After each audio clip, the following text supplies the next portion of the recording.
Hi friends, welcome to Jaya's garden. இப்போ வந்து night சப்பாத்திக்கு வந்து நம்ம சன்னா மசாலா செய்ய போகிறோம். அதுக்கு ஆயில் விட்டுருக்கேன், 4 ஏலக்காய், ஒரே ஒரு துண்டு பட்டை போட்டிருக்கேன். அது நல்லா வந்து பொரியட்டும். ஒரு சின்ன துண்டு இஞ்சி, ஒரு 10 பல் பூண்டு, அப்புறம் ஒரு 1/4 கிலோ சின்ன வெங்காயம். இதெல்லாம் வதங்கட்டும். நம்ம வந்து சென்னா மசாலா நீங்கள் செய்யணும் அப்படின்னா நைட்டே ஊற போட்டுட்டு இப்போ காலையில் செய்கிறீங்க அப்படின்னா குக்கரில் ஒரு 5 விசில் கொஞ்சமாக உப்பு போட்டு வேக வச்சுக்கோங்க. ஆனால் நான் இப்போ நைட் டைமில் செய்கிறேன். அதுக்கு இங்கே பாருங்களேன், இன்றைக்கி காலையில் வந்து ஸ்நாக்ஸுக்கு வந்து எல்லாேருக்கும் நம்ம சுண்டல், வெள்ளை சுண்டல் தான் செஞ்சுருந்தோம். ஸோ அது செஞ்சதில் கொஞ்சம் மிச்சம் வந்தது. எப்போவுமே அது மிச்சம் வந்தது அப்படின்னா ஒன்று மறுநாள் புளிக்குழம்புக்கு இதை செஞ்சுருவோம். இன்றைக்கி வந்து நைட்டுக்கு சென்னா மசாலா வச்சுட்டோம். நீங்களும் அந்த மாதிரிலாம் வைக்கிறீங்களா அப்படின்னு சொல்லி கமெண்ட் பாக்ஸில் சொல்லுங்கள். இப்போ இது நல்லா வதங்கட்டும் ஃப்ரெண்ட்ஸ். கொஞ்சோண்டு உப்பு போட்டு வதக்கிக்கலாம். இது வதங்கிக்கிட்டு இருக்கும்போதே இதில் 1 ஸ்பூன் சீரகம், 1 ஸ்பூன் சோம்பு போட்டுக்கலாம். இது வதங்கட்டும். காலையில் உள்ளது தானே, ஏன் இதை சூடு பண்ணுறாங்க அப்படின்னு தோணலால் கொஞ்சம் ஹார்டாகிடும்ல, ஈவினிங் வரைக்கும் வெளியவே இருந்ததுனால அதனால் கொஞ்சமாக தண்ணி விட்டு வேக வச்சுக்கிட்டு இருக்கிறேன் ஃப்ரெண்ட்ஸ்.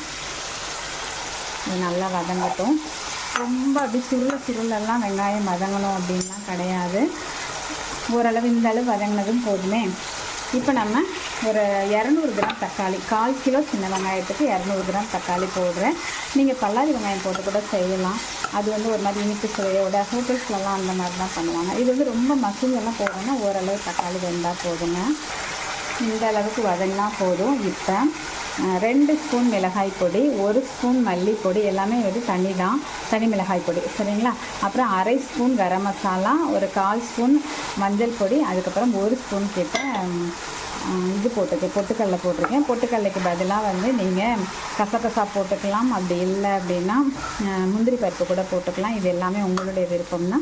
ஒரு கொழப்பு தன்மை வர்றதுக்காக இது எல்லாமே நம்ம சேர்த்து நல்லா வதக்கணுங்க. இந்த அளவுக்கு சுருள வதக்கியாச்சு. இப்போ நம்ம இதை ஆற வச்சு அரைச்சி எடுத்துகிட்டு வந்துடலாம் ஃப்ரெண்ட்ஸ். இங்கே பார்த்தீங்க அப்படின்னாக்கா நல்லா மசிச்சு விட்டுருங்க. ஓரளவுக்கு 1-2 கொஞ்சம் தான் நமக்கு வாயில் வந்து வரணும். மற்றதெல்லாம் இந்த மாதிரி மசிச்சிருந்தது அப்படின்னா ரொம்பவே டேஸ்ட்டு நல்லாயிருக்கும். ரெண்டாவது இது ஹோட்டல்ஸ்லேயே பாருங்கள் 1-2 தான் கிடக்கும், மற்றதெல்லாம் மசிச்சு விட்ருப்பாங்க. பிள்ளைங்களுமே இந்த மாதிரி தான் எங்கள் வீட்டில் விரும்புவாங்க. அதனால் நான் இந்த மாதிரி பண்ணிவிட்டு ஸ்டவ் ஆஃப் பண்ணிக்கிறேன். இதை வந்து ஆற வச்சு அரைச்சி எடுத்துகிட்டு வந்துடுறேன். நல்ல மையாக அரைச்சிட்டு வந்தாச்சு. இதை நல்லா 1-2 மசிச்சு விட்டாச்சு. இங்கே கொஞ்சமாக ஆயில் விட்டுருக்கோம். கொஞ்சம் நிறையவே ஒரு 2 ஸ்பூன் விட்டுருக்கேன்.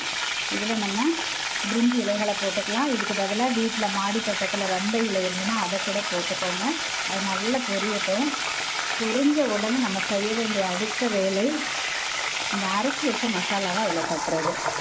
இதில் தண்ணியெல்லாம் சேர்க்க வேணாம். கடைசியாக நல்லா சுருள வதங்கணுங்க. அப்படி வதங்கி சுருண்டு வரணும்.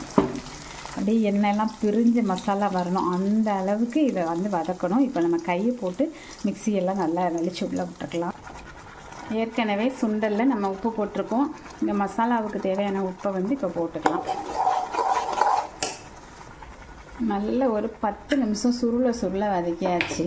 இப்போ நம்ம இந்த மசிச்சு வச்சுருக்கிற சுண்டல் போட்டுக்கலாம். அதுக்கப்புறம் மிக்ஸி கழுவுனது, அப்புறம் இந்த வேக வச்ச தண்ணி எல்லாம் ஊற்றி நல்லா கொதிக்க வைக்கணும். ஆனால் மூடி போட்டுருங்க.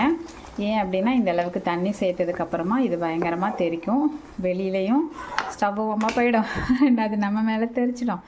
அதனால் நம்ம மூடி வச்சு நல்லா எண்ணெய் பிரிஞ்சு வர வரைக்கும் வெயிட் பண்ணலாம்.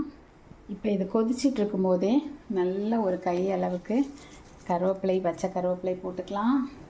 கொத்தமல்லி தலைகளும் எவ்வளோ போட முடியுமோ போட்டுக்கோங்க.